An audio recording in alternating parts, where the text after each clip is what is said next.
அனைவருக்கும் வணக்கம். விஐடி சென்னை வழங்கும் வாழ்வியல் வழிகாட்டி தொடரில் இன்று கதையும் கருத்தும். கதையை முதலில் பார்ப்போம், கருத்தை கடைசியில் பார்ப்போம். ஒரு ஊரில் ஒரு புடவை வியாபாரி இருந்தான். அவன் ஊர் ஊராக சென்று புடவைகளை விற்று வந்தான். புடவைகளுக்கு நியாயமான விலை சொல்லாமல் அதிக விலை சொல்லி மக்களை ஏமாற்றி வந்தான். தான் விரைவில் பணக்காரனாகிவிட வேண்டும் என்ற பேராசை அவனுக்கு. புடவை மூட்டையை தன் தலையில் வைத்துக்கொண்டு ஒவ்வொரு ஊருக்கும் நடந்தே செல்வான். அவ்வாறு ஒரு ஊரிலிருந்து இன்னொரு ஊருக்கு காட்டு வழியே செல்ல வேண்டி இருந்தது. வெகு தூரம் நடந்தும் ஊர் எதுவும் தென்படவில்லை. ஓய்வு எடுக்க ஒரு மரத்தடியில் அமர்ந்தான். அவன் அமர்ந்த இடம் சற்று மேடாக இருக்கவே அந்த இடத்தை சற்று தோண்டி பார்த்தான். அங்கே ஒரு பானையை பார்த்தான். அந்த பானை நிறைய தங்க அவல், அரிசி அவல் கேள்விப்பட்டிருப்பீர்கள், தங்க அவல் நிறைந்திருந்தது. பணக்காரன் ஆக வேண்டும் என்னும் ஆசை கனவு பலித்தது கண்டு ஆனந்த கூத்தாடினான் அவன். தன் மூட்டையிலிருந்த புடவைகளை அந்த மரத்தின் அடியிலேயே போட்டுவிட்டு பானையிலிருந்த தங்கத்தாலான அவலையெல்லாம் மூட்டையில் கட்டி எடுத்துக்கொண்டான். அப்போது மரத்தின் மேலிருந்து ஒரு குரல் கேட்டது. சற்று அச்சத்துடன் நிமிர்ந்து பார்த்தான் வியாபாரி. சலசலக்கும் மரத்தின் ஊடே இருந்து அந்த குரல் கேட்டது. ஏ வியாபாரியே, இந்த தங்கப் புதையல் உனக்கு சொந்தமானதல்ல. அது ஒரு பார்வையற்றவனுக்குத்தான் உரியது. இந்த புதையல் அவனுக்குத்தான் சேர வேண்டும், உனக்கல்ல என்றது. நான் தானே பார்த்து தோண்டி எடுத்தேன், எனவே இது எனக்குத்தான் சொந்தம். வேண்டுமானால் ஒரு பிடி அந்த பார்வையற்றவனுக்கு போட்டு வைக்கிறேன் என்று சொல்லிவிட்டு ஒரு பிடிக்கு கூட குறைவான தங்க அவலை அந்த பானையில் போட்டுவிட்டு நடந்தான் அந்த புடவை வியாபாரி. காட்டு வழி நீண்டு கொண்டே போனது. இருட்டு நேரமும் வந்துவிட்டது. ஊர் எதுவும் கண்ணுக்கு தென்படவில்லை. என்ன செய்வது என்று யோசித்தான்.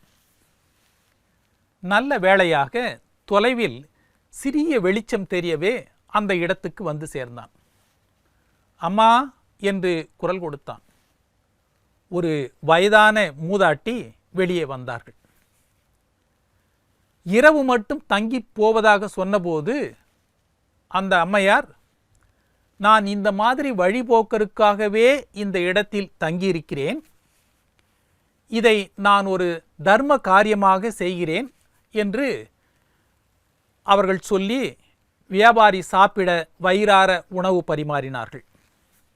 உண்ட களைப்புடன் தன் மூட்டையை அங்கேயே ஓரமாக வைத்துவிட்டு தூங்கப் போனான் அந்த வியாபாரி.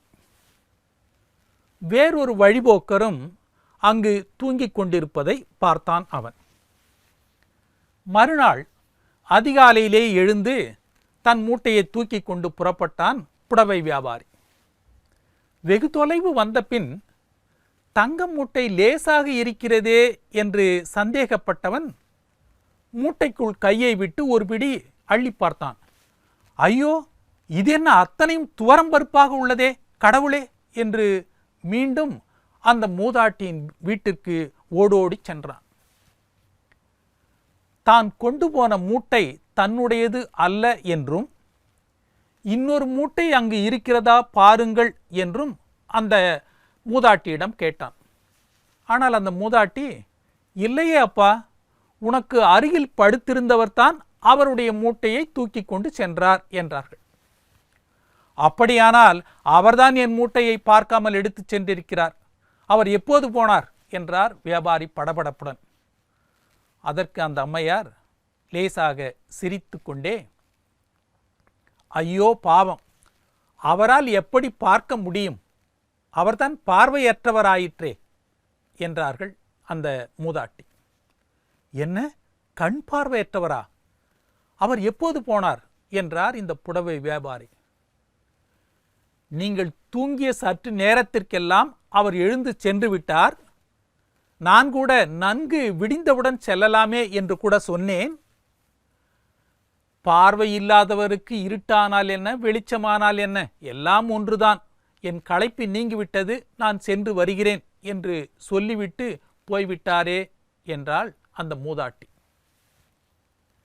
சேர வேண்டிய இடத்தில் சேர்ந்து விட்டது என்று மனதை தேற்றிக்கொண்டு நடந்தான் அந்த வியாபாரி. இருள் மறைந்து வெளிச்சம் பரவியது. வெளிச்சம் வெளியில் மட்டுமல்ல, அந்த புடவை வியாபாரியின் மனத்திலும் வெளிச்சம் பரவியது.